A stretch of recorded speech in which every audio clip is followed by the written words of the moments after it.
जी बिस्मिल्लाहिर्रहमानिर्रहीम। अस्सलाम वालेकुम डियर स्टूडेंट्स। मैं हूं हबीब अहमद। उम्मीद करते हैं आप सब खैरियत से होंगे और आपकी पढ़ाई भी ठीक हो रही होगी।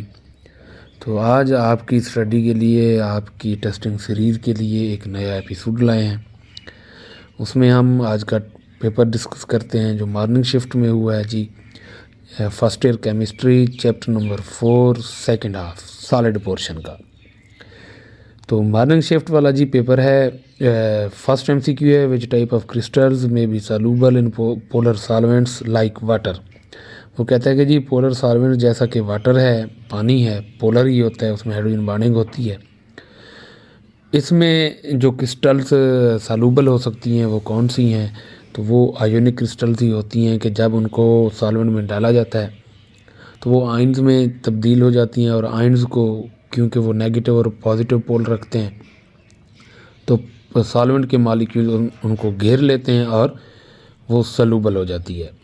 तो ये जी आयोनिक क्रिस्टल्स, चार्ली ऑप्शन होगा इसका करेक्ट ऑप्शन। सेकंड एमसीक्यू है अमॉर्फस सॉलिड्स।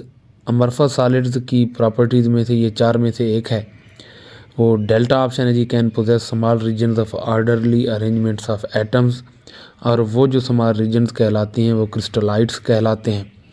एक्चुअली जो क्रिस्टलाइन सॉलिड है इनको जब हम मेल्ट करते हैं और मेल्ट करने के बाद इनको रैपिड कूलिंग करते हैं, इनकी रैपिड कूलिंग के रैपिड कूलिंग के दौरान जब ये इनकी दोबारा अरेंजमेंट शुरू हो जाती है तो कुछ रीजन ऐसे होते हैं कि इनमें अरेंजमेंट ज़रा प्रॉपर हो जाती है, वो क्रिस्टलाइन सॉलिड वाली हो जाती है, और ज़्यादातर जो मैक्सिमम पार्ट है अमॉर्फस सॉलिड का वो वैसे के वैसा रह जाता है। तो उनको हम क्रिस्टलाइट्स कहते हैं उन रीजन्स को। और ये रीजन्स किस में होते हैं जी? अमॉर्फस सॉलिड्स में होते हैं। तो ये डेल्टा ऑप्शन। यूँ भी मारूदी आ सकती है कि क्रिस्टलाइट्स आर एसोसिएटेड विद, तो वहाँ पर भी अमॉर्फस सॉलिड्स ही आएगा, या अमॉर्फस सॉलिड की कोई एग्जांपल दे दे तो वो भी आ सकती है। थर्ड एमसीक्यू है जी the molecules of CO2 in dry ice form the. CO2 जी मॉलिक्यूलर सॉलिड में एग्जिस्ट करती है जब अगर उसको सॉलिड की मतलब अगर सॉलिडिफाई किया जाए तो उसका दूसरा नाम है जी ड्राई आइस। तो ये मॉलिक्यूलर क्रिस्टल्स में ही आएगी, चार्ली ऑप्शन होगा इसका करेक्ट ऑप्शन तीसरा। फोर्थ एमसीक्यू है which of the following is a pseudo solid. Pseudo solid गिलास है जी, इसे सुपर कूल लिक्विड भी कहा जाता है, रैपिड कूलिंग के नतीजे में इसको बनाया जाता है। फिफ्थ एमसीक्यू है diamond is bad conductor of electricity because. अब diamond bad conductor of electricity है, ये कार्बन की एलोट्रोपिक फॉर्म है, डैमेड और ग्रेफाइट दोनों, एक कंडक्टर है और दूसरा नॉन कंडक्टर।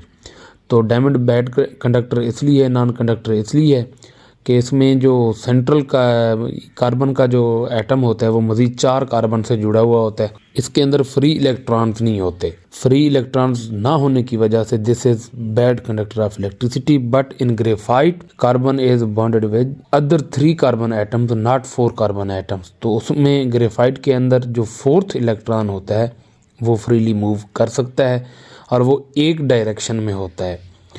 ग्रेफाइट 1 डायरेक्शन में जो है अपना कंडक्टर है और अदर डायरेक्शन में वो कंडक्टर नहीं है। 6 है जी crystal show variation in physical properties depending upon the direction, this property is called एनआइसोट्रोपी।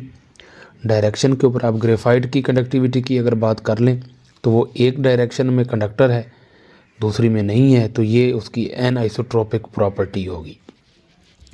7th MCQ है जी the transition temperature of sulphur. Transition temperature वो है कि जिसमें कोई भी एलिमेंट एक एलोट्रोपिक फॉर्म से दूसरी एलोट्रोपिक फॉर्म में चेंज हो जाता है, यानी उसकी केमिकल नेचर तो सेम रहती है बट फिज़िकल नेचर उसकी चेंज हो जाती है, और ये डिफरेंट अरेंजमेंट ऑफ एटम्स यानी डिफरेंट स्ट्रक्चरल अरेंजमेंट की वजह से होता है। तो उसका 95.5 डिग्री सेंटीग्रेड है, बीटा ऑप्शन करेक्ट ऑप्शन है। 8th है जी diamond and graphite are allotropes of carbon having crystalline shapes. तो डायमंड क्यूबिक क्रिस्टलाइन शेप में होता है, इसका यूनिट सेल क्यूबिक होता है, और ग्रेफाइट का हेक्सागोनल। तो ये जी इसके बाद है 9th MCQ silver nitrate exist in. अब सिल्वर नाइट्रेट एक ऐसा कंपाउंड है जो मुख्तलिफ़ शक्लों में पाया जाता है, मुख्तलिफ़ स्ट्रक्चर अरेंजमेंट रखता है, उसकी मुख्तलिफ़ फ़िज़िकल प्रॉपर्टीज़ हो सकती हैं और ये ख़ास टेम्परेचर के ऊपर अपनी अरेंजमेंट को चेंज करता है और उस टेम्परेचर को ट्रांजिशन टेम्परेचर भी कहा जा सकता है। और ये करता जी क्या है, पॉलीमॉर्फिज्म करता है। तो इसकी जो दो पॉलीमॉर्फिक फॉर्म्स हैं, एक को हम कहते हैं रोम्बोहिड्रल और दूसरे को कहते हैं आर्थोरोम्बिक। तो अल्फ़ा ऑप्शन इसका करेक्ट ऑप्शन होगा। और इसी तरह कैल्शियम कार्बोनेट की अगर बात करें तो वो ट्राइगोनल और आर्थोरोम्बिक में पाया जाता है। 10th MCQ है जी, the crystal lattice of substance can be categorised into. अब क्रिस्टल लैटिस यूनिट सेल से परखी जा सकती है और यूनिट सेल की अपनी ही एक मतलब डायमेंशंस होती हैं और उन डायमेंशन के ऊपर डिफरेंट हम क्रिस्टल सिस्टम बनाते हैं और वो जो क्रिस्टल सिस्टम है वो तो 7 ही हैं। तो इसका जी जो करेक्ट ऑप्शन होगा वो 7 टाइप होगा, चार्ली ऑप्शन। नेक्स्ट है जी, sugar is an example of. तो ये शुगर जो है मोनोक्लिनिक सिस्टम की एग्जांपल है। मोनोक्लिनिक सिस्टम एक ऐसा सिस्टम होता है जिसमें तीनों एक्सेस अनइक्वल होते हैं और दो एंगल अल्फ़ा और गैमा 90 पे होते हैं, बीटा 90 के इक्वल नहीं होता। 13 the crystals which are always conductor of electricity. तो वो मेटेलिक क्रिस्टल्स ही होते हैं। अब मेटेलिक क्रिस्टल मेटल्स की बनी होती है। मेटल्स की डेफिनेशन में ही है, बेसिक प्रॉपर्टी है उसकी कि वो conductor of electricity and heat होते हैं। तो ये मेटेलिक क्रिस्टल ही होगा इसका करेक्ट ऑप्शन। 14th MCQ है जी, the Linus Pauling explain the metallic bonding according to valence bond theory. Valence bond theory के रिकॉर्डिंग उसने अपना एल पॉलिंग ने एक्सप्लेनेशन दी थी मेटेलिक बॉन्डिंग की और उसने कहा था कि मेटेलिक बॉन्ड जो है यहाँ पे कोवेलेंट बॉन्ड की नेचर का होता है, बट ये डीलोकलाइज्ड होता है, लोकलाइज्ड नहीं होता। 15 MCQ है जी, the energy gap between two bands determines the properties of metallic solids. तो ये band theory, MOT molecular orbital theory यहाँ पे बैंड थ्योरी के तौर पर यहाँ पे वर्क करती है और उसके में बताया गया है कि जो मेटेलिक सॉलिड्स हैं ये एनर्जी गैप और उनके बैंड्स वगैरह होते हैं, तो इसके ऊपर उनकी कंडक्टिविटी की बात होती है। 16 MCQ है जी, आइसोमॉर्फ्स ऑफ ईच अदर आर। आइसोमॉर्फ्स का मतलब ये होता है कि जी ऐसे कंपाउंड जो सेम क्रिस्टलाइन फॉर्म में एग्जिस्ट करते हों वो आइसोमॉर्फ्स कहलाते हैं। आइसो का मतलब होता है सेम एंड मॉर्फ शेप को कहा जाता है।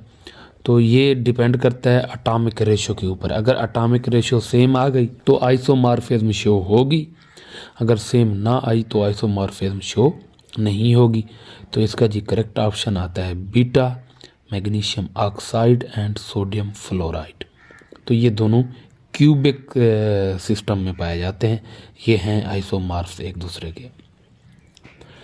नेक्स्ट है जी, when 10% urea is present in NaCl solution then crystal becomes. ये चार्ली ऑप्शन है नीडल लाइक। NaCl का वैसे क्यूबिक होता है। हैबिट ऑफ क्रिस्टल में अगर हम स्टडी करें तो कि जब क्रिस्टल के अंदर उसकी कंपोजिशन हम चेंज कर देंगे तो उनमें उनकी शेप भी, उनके यूनिट सेल की, उनकी क्रिस्टल की शेप भी तब्दील हो सकती है। तो यही होता है अपना NaCl के साथ, जब उसके अंदर 10% यूरिया एज एन इम्प्योरिटी हम शामिल करते हैं। तो इसका जी करेक्ट ऑप्शन आएगा चार्ली नीडल लाइक।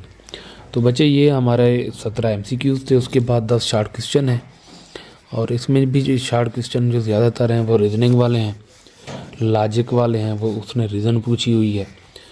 और अगर कहीं पर रीज़न नहीं पूछी तो डेफिनेशन या what do you know about something, तो इसके हवाले से आपने उसकी डेफिनेशन देनी है। जैसे हम कहते हैं ना कि किसी आदमी का इंट्रोडक्शन, उसका नेम, उसका फादर नेम, उसका फैमिली नेम, उसका एड्रेस, तो ये सारी चीज़ें ना उसमें आ जाती हैं। तो इसी तरह से कोई भी शार्ट क्वेश्चन हो 2 नंबर का तो उसमें आपने उसके 2-3 पहलू लाजमी देने हैं ताकि आपको एग्ज़ामिनर 2 नंबर पूरे दे सके। और 2 पार्ट हैं नेक्स्ट हमारे पास लॉन्ग क्वेश्चन के, तो उसमें भी आपने टू द पॉइंट और प्रॉपर एक्सप्लेनेशन के साथ इनको हल करना है। तो इंशाल्लाह फिर नेक्स्ट हमारी मुलाकात होगी अगले एपिसोड में।